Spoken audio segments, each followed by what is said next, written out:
I would like to give a good applause for everybody that is helping out today.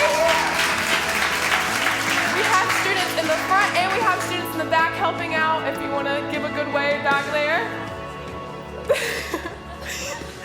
So we will continue with worship in just a moment, but please take a minute to fill out a Connect card, and it is in the seat back that is in front of you, and give it to an usher on the way out the door today.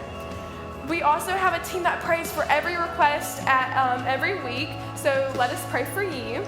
And in a few moments, we will have our ushers come forward to pick up any offerings, but we also have different ways that you can give, including our kiosk that is in the front lobby, our text to give, and our Bridge NC app. So if you want to give, that'd be amazing.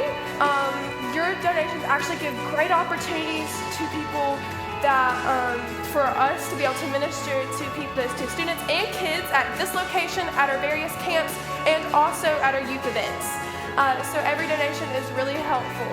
So we, as you can tell, we are all wearing our United shirts this morning, which is actually one of our camps that we just had, which a lot of people gave their life to God. So let's give them a round of applause. And we also just recently had 2 people baptized at our church, so that's amazing. So if you guys would stand up and we can continue worshiping, have a blessed day.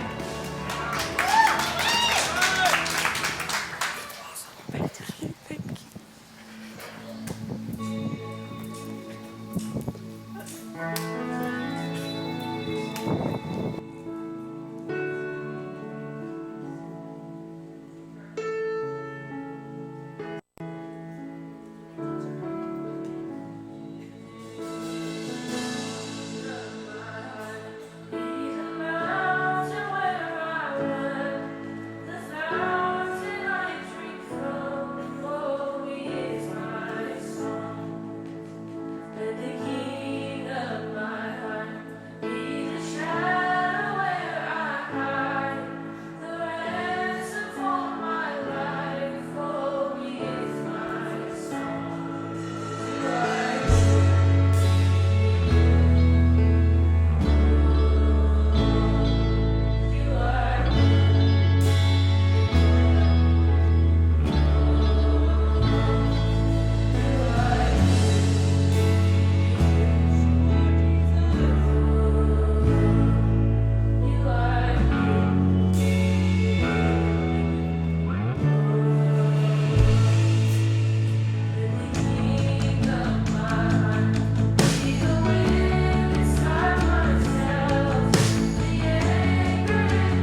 what you do matters.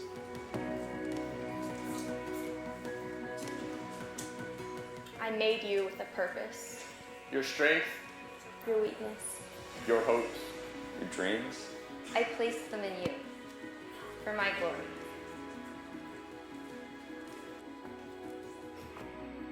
I've called you to make a difference.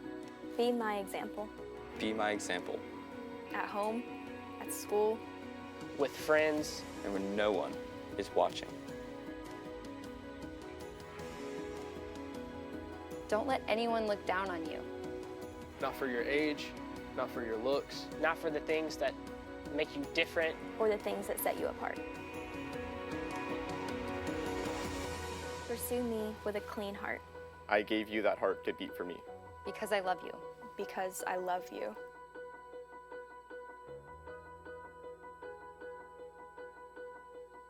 Remember who I created you to be.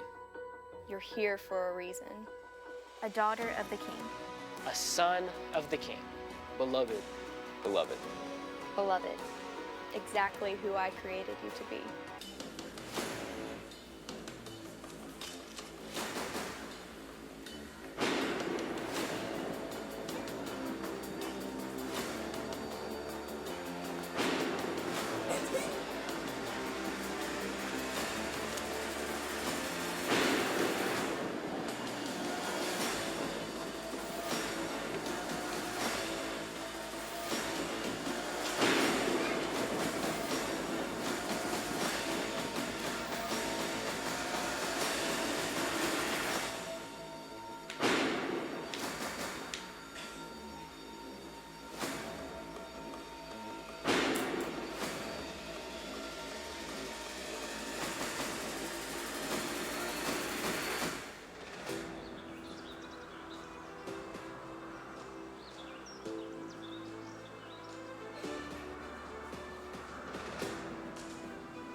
I want to take a second before we go any further and recognize some guests that we have here today. Doug Bartlett and his wife, Ann Bartlett. Pastor Doug was a pastor for many years in our conference, and now he's the assistant superintendent and missions director for the North Carolina Pentecostal Holiness Church, and he's visiting with us today. So can we just make him welcome here today?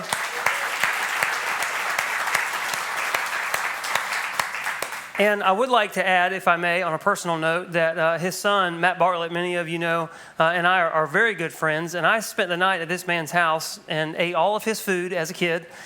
And he knows, and he vocally confirms that. And he knows enough about me to probably get me in trouble, and is probably closer than anybody in this room to being worthy to spank my rear end and get away with it. So I'm glad you guys are here today. Not today. Okay, I'll take that. Let me ask everybody in the room a question. I want to ask, and I want you to be serious and raise your hand. How many of you are blessed in the room today? How many of you would say that? There's a lot of hands going up. And I want you to think about this, because I asked you, are you blessed? You thought about it. You raised your hand. I want you to think about how you came to the conclusion that you're blessed. What made you say that? Because more than likely, what you did when I asked that question is you kind of went through the Rolodex of your mind and you thought about all the good things in your life that are happening. Even if it's down to the air that I breathe, it's a good thing. The Bible says God gives it to us. And we thought, you know what, if I don't have anything other than to say than that, then I'm blessed. But we thought over the good things that we have, and we thought, yeah, I'm blessed. If you're going through a horrible time in life right now and you can't think of anything good that's happening to you, you may not even have raised your hand at all. And that's just kind of a human thing that we do. We've kind of trained ourselves to believe that being blessed means that there are some things that are going good. Maybe not everything's going good in our lives, but there's enough things going on that's good in our lives that we can say, I'm blessed. And if things aren't going so well, then what we say in our minds is, I'm going to work towards becoming a person or having things in my life so I can say that I'm blessed, but I'm not there now. And then there's people in your life that when you ask how they're doing, they always say they're blessed. You know anybody like that? I'm blessed and highly favored. Cars broke down, marriage is on the rocks, but they're blessed. And when I was a kid and even a young adult, I used to think this was a cop-out. I mean, it doesn't matter what's happening. That person says they're blessed. It's like a cop-out because they don't want to really admit what's going on in their lives or something. And you say, how you doing? And they'd go, I'm blessed. And I'm thinking, no, you're not. You're not blessed at all. Why are you saying that? But as I've gotten older, I've begun to realize that this type of person has tapped into something that's far more consistent, far more constant than mere circumstances. And they begin to understand that being blessed has absolutely nothing to do with my current circumstances or the current things that I have. But I also want you to understand there's nothing wrong with having stuff. There's nothing wrong with having a good circumstance. In fact, some of the most godly people that we read about in the scriptures, some of them were the most wealthy. They had stuff and they had things to back it up. But if you're looking for happiness in things, you're going to be highly disappointed. One of the guys in the scriptures that we read about was a guy named Solomon. Many of you have at least heard about Solomon, the wisest man of his day, the wealthiest man of his day. And he made it a point to go after anything and everything in life he could to see if he could find happiness. Now, he had the wisdom and he had the money to back this endeavor up, and he went after it. And he wanted pleasure. He went after success. He wanted to experience things just to find happiness. And after he experienced every bit of that, he came to this conclusion that we read about in Ecclesiastes 2:17. And this is what he came to say. All of it's meaningless. It's a mere chasing after the wind. Now, if you're thinking, well, that was just in the Bible. That was just churchy stuff. He hadn't had the fun that I've had. Let me tell you something. If you go and read the Bible and look at some of the stuff he pursued alcohol, he pursued women, he pursued success and all kinds of things. And he came to the conclusion that every bit of it was meaningless. Nothing made him happy. And I got to say, if somebody with this type of stature, this type of wisdom, this type of wealth, with those types of means can go after it like he did and still not find happiness, then nobody can. I mean, that's just it. But something happened that he got to. And then 1,000 years later, Jesus comes along and he solidified Solomon's findings. And he made several statements about what it means to truly be blessed. And we're in this series starting today called I Am Blessed. And I just want you to hear this. This is the bottom line of this entire series. Write this down, memorize it, Facebook it, do whatever you have to do. But this is the statement I want you to understand about this series. I am blessed despite what my circumstances may look like. That's it, all boiled down. I'm blessed despite what my circumstances look like. But in order to understand that, we're going to be looking at what Jesus said about being blessed.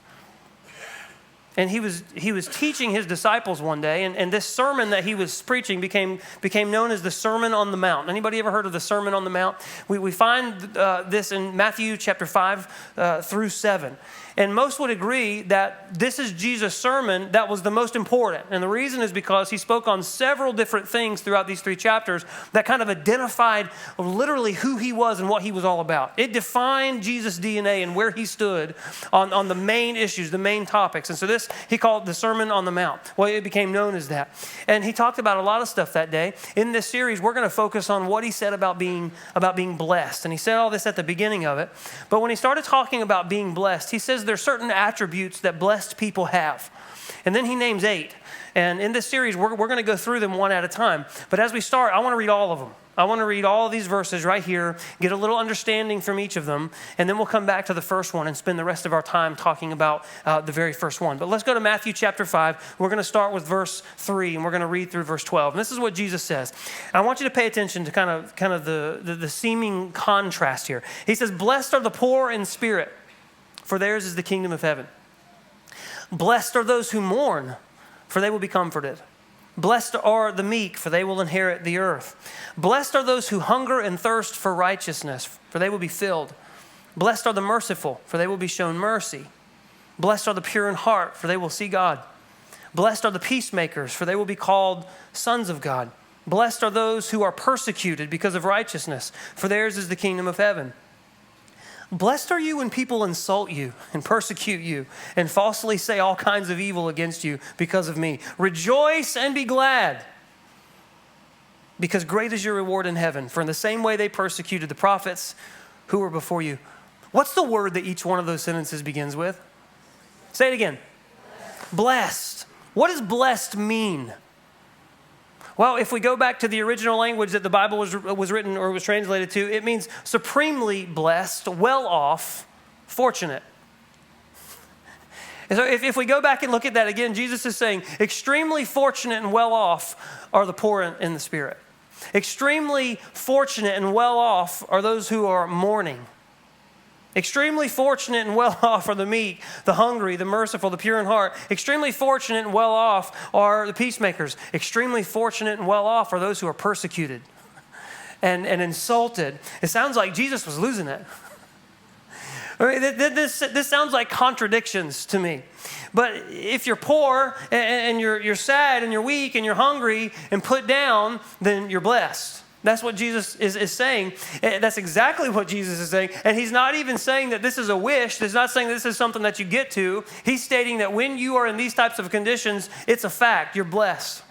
And when we think about that as human beings, that doesn't compute with us because we generally try to work ourselves out of being empty.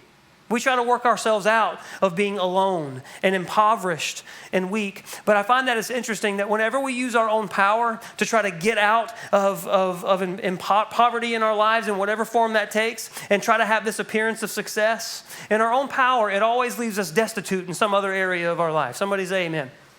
Because we can't conquer everything on our own. We can't get there. And there's always some place in our lives, no matter what we're trying to fake in one area, that we have this void and we can't seem to conquer it.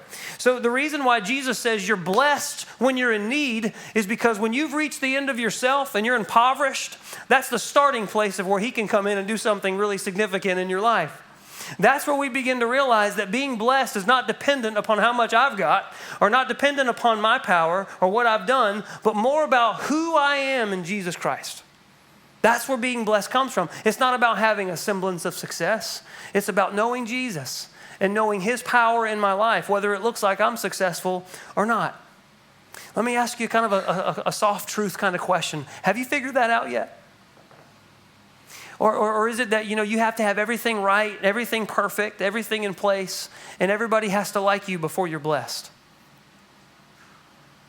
Because if that's true, if I have to have everything kind of right and going in my life a certain way and everybody has to like me, will I ever be blessed? I've just come to the realization that not everyone's going to like me, and that's okay. Not everything's going to go right all the time. I've come to the realization that me being blessed is not determined by what's happening around me, but according to the Bible, it has everything to do with having the right spirit inside of me. And if Solomon, who was the wisest, wealthiest man, did everything humanly possible to gain happiness and still fell short, then I'm certainly not going to be able to do it, neither are you. But when you have the right spirit inside of you, the spirit of Jesus Christ, and he's leading you, then you're going to find that blessings begin to happen in your life. You're going to find yourself blessed no matter what your situation is, and you're going to find this deep-seated happiness, this joy that's unshakable and untouchable in your life. So over the next 8 weeks, we're going to spend some time learning these internal attributes of what it means, these character traits of Christ, of what it means to be blessed. That being said, let's go to the first one. Let's go back to verse 3 and let's look at it. We'll spend the rest of our time here today. It says this, blessed are the poor in spirit. Say poor in spirit. Blessed are the poor in spirit, for theirs is the kingdom of heaven. What does poor in spirit mean? Because I think we have to really define what that is first. Poor in spirit means this. It's absolutely destitute. That's what the original word means if you go back and look that up in the scriptures. It means absolutely destitute. It means bankrupt. The end of yourself. You're done. And he's not talking about bankrupt financially here. He's talking about being poor in what? Being poor in your spirit. Now, what happens when you're poor in your spirit? What happens when you have nothing left inside of you to give? When you realize you've come to the place where you have absolutely no power to do anything, the initiatives that you want to take on in life, and you begin to realize, you know what, I can't do it. When nothing's going right, and you become absolutely destitute in your spirit. You ever had humble pie? You ever order that? I don't think anybody ever orders it, but by golly, they bring it to the table, don't they? We get that sometimes in life. To be poor in spirit means to be humbled. To be poor in spirit means to be humiliated. It's talking about humility. It's talking about a lowliness of mind. It's talking about being humbled. Now he says, blessed are the poor in spirit, for theirs is the kingdom of heaven. We're going to talk about that last part in a little bit, but let's talk for a few minutes about the first part, about what it means to be poor in spirit, what it means to be humbled. And I think it's easy for everyone to kind of go, yeah, I'm a humble person. But I think it's interesting that every one of us, we get in the right conversation and we're self-promoters. Every one of us. And you want to know why? Because we're human beings on this planet sucking in air. We all have this flesh nature about us. And so every one of us fight the urge to glorify ourselves. But pleasing God is not about self-promotion. It's more about self-abandonment. It's about me saying, you know what? My life is not my own. And I have absolutely nothing inside myself that can make me worthy of God. But I've been purchased by the shed blood of Jesus Christ. And now it's all about Him. I heard a quote recently, and I liked it. It said this: happy are those who realize they don't have it all together, and as a result, they look to God for strength. Can we talk about humility practically for a little bit? Because I want to talk about this. What is being poor in spirit? What is being humbled? How does that have anything to do with my happiness or being blessed? Well, I want to talk about 3 things real fast that being humbled does for you. The first one is this: it reduces stress. Just very practically, let's talk about what this is to be blessed by being poor in spirit, being humbled. It reduces stress. When I'm humble, I don't have to have arrived. When I'm humble, I don't have to have all the answers. Let me say that a different way. When I stop trying to be something I'm not, stress begins to reduce drastically in my life. When you're humbled, you'll find yourself accepting who you are and where you are in life. When you're humbled, you'll find yourself accepting who you are and where you are in life, and the stress will begin to melt away. This is what it means to be poor in spirit. I begin to take on humility as a way of life and accept the fact that I have lack in my life. Can you say that? That's hard to say. I have lack in my life. And it's okay. And I begin to release the stress of trying to pretend like that I don't. Being humbled is understanding the difference in the way I want my life to be, the way I want my marriage to be, the way I want my kid, the way I wish my children would be, the way I want my profession and my job to be, but realizing that I'm not there yet. And you begin to understand that, and the being poor in spirit, humility, it makes it possible to live with the tension between the ideal, what I really want, and the real. Is there tension in that for you in your life? What you really want to happen, but where the reality of where you really are, and they don't mix. Be poor in spirit. It means real doesn't have to be perfect, and it just releases stress from you. You can be happy even though you're not there yet. Why? Because you're depending on God. Being poor in spirit, being humbled. Years ago, I didn't live like this. Years ago, I was around 22 years old, and I was just starting out in ministry. I was a worship pastor, and I'm just going to be completely honest with you right here. I cared way too deeply about how people viewed me.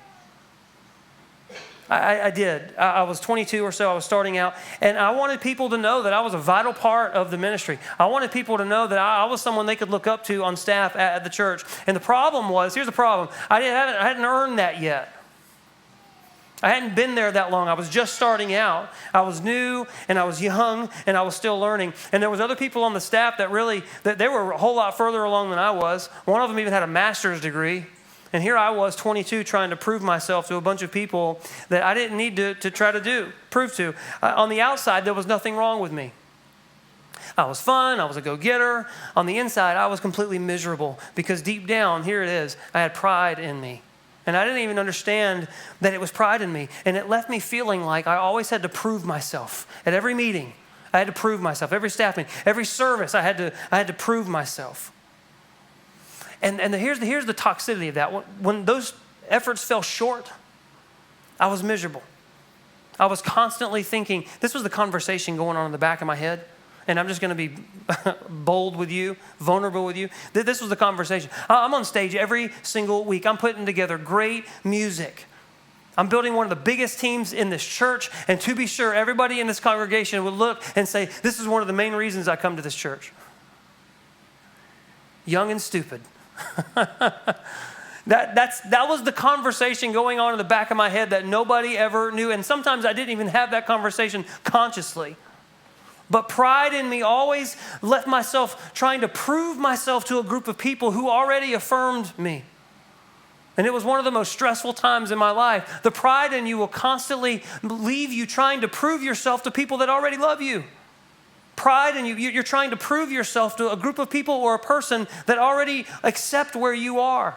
And they want desperately maybe to walk that journey with you, but you're so prideful, you're trying to do something that you're not even ready to do yet. And because I was trying to prove myself, it left me working way too much, way more than I should have. I even started further education to try to get degrees to put on my wall so that when people walked in my office, they would know that, hey, he deserves to be here. And what I didn't realize is in the process, I developed this outward appearance that looked like a servant, but when the rubber meets the road, pride will not let you serve anyone more than you serve yourself. And that is stressful. And one day, I was praying. I still loved God. It wasn't like I was just the biggest heathen on the earth. But I still love the Lord. And I was praying one day, and I was in the auditorium by myself, and God told me something, snapped me right up, and it changed my life forever. And I'm just going to pass on to you what he told me. I'm just going to say it to you. And this is what he said. You may not be where you are yet, where you want to be. And that's great news, because you're exactly where I want you. And where you are is priceless. He said, now I have these amazing things that I want to show you right here where you are that you can't see if you keep trying to be somewhere you're not. I have unique things that I want to show you right here in this season of your life. And if all you do is focus on where you're not, you miss completely where you are. And this journey is precious to me. This is what God is saying to you today. The journey that he has for you is precious to him, and he's excited at the fact that he gets to walk it out with you. He was excited at the fact that he got to walk it out with me. And he said, if you stress yourself out with the pride of trying to be something you're not, you're going to miss the unique journey of where you are. He said, own where you are, but trust me to get where you want to be. And I walked away from that conversation feeling like I had just let go of 500 pounds of burden. All of a sudden, where I was a treasure. It wasn't just where I was in life and I'm aspiring to be something else. Where I was a treasure. It wasn't a burden. This was as far along as I had gotten. And guess what? God was just so proud to walk with me right there. He was with me. And he had this unique relationship that he wanted to grow with me right there, that it was only for me. It wasn't for anybody else. This specific relationship was about me and him. And I thought, man, to think that I almost missed that because I was trying to jump ahead. And that's what God's telling you today. Maybe you don't have it all worked out. Maybe in this season of your life, you're not doing or what you thought you would, or you're not as far ahead as you thought you would be. And what God is saying is if you're in me and I'm in you and you've submitted to me, then you are exactly where you need to be. And the things that are coming into your life now are me. They may not seem good. They may not even feel good. But if you've given your life to me and you're trusting me with it all, then I'm either allowing it or I'm doing it myself. It's me. Hello. Grasp that, embrace it, own it, and take pride not in of yourself, but in the fact that the God of the universe looks at you and says, I want to be there with him, with her, and I want to walk this journey out. I heard this quote recently. It said that true happiness is taking God very seriously without taking ourselves so seriously. I like Proverbs says it best in chapter 29, verse 25, says that the fear of man will prove to be a snare. But whoever trusts in the Lord is kept safe. Who are you trusting? Yourself or a God that loves you and sees you? So being humble, being poor in spirit, it reduces stress. Let me tell you something that it also does. Being poor in spirit, it improves my relationships. Something happened when God started speaking to me like that, and I started listening. Because I wasn't so stressed out at trying to be focused on how people saw me, it opened my eyes to be able to see the needs of other people. Not only in the church, but people that were very close to me, my own family. When you're focused on yourself, when you're focused on your own hurt, your own need to be validated, your own version of success, the needs of other people are always going to be out of sight. And your relationships are going to suffer. You know, it turns out people don't want to be around self-centered jerks. Who knew?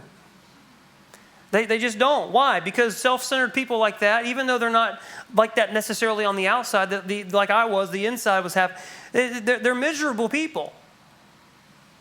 And the fact is, the more you focus on yourself, the more miserable you become. Why? Because you're not called to focus on yourself. You're called to love, and love always gives. Love never takes.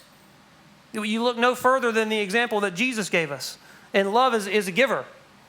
And so if you're not operating in this God-fulfilled wiring that he's put in you, then eventually you will deplete yourself and you will be miserable. And the more miserable you become, the more miserable you make other people. Being around a humble person is completely different. A humble person listens to you. A humble person is quick to listen and slow to speak, and they begin to be more interested in what you're going to say. They begin to enjoy you. Listen, when you become interested in others, you become interesting to others. That's humble people, and the result is better relationships. When you come to grips with not having to have the answers, when you come to grips with not having to be perfect, you're going to begin to experience the freedom of accepting yourself. There's a freedom in that. Accepting who you are and where you are. And as you do that, you're gonna find it a whole lot easier to say two of the hardest words you've ever said. I'm sorry. Those two words will probably improve any relationship from a heart that really is humbled and poor in spirit. I'm sorry. You may even experience the three most difficult words, and that's I was wrong. Some of you just drew up right when I said that.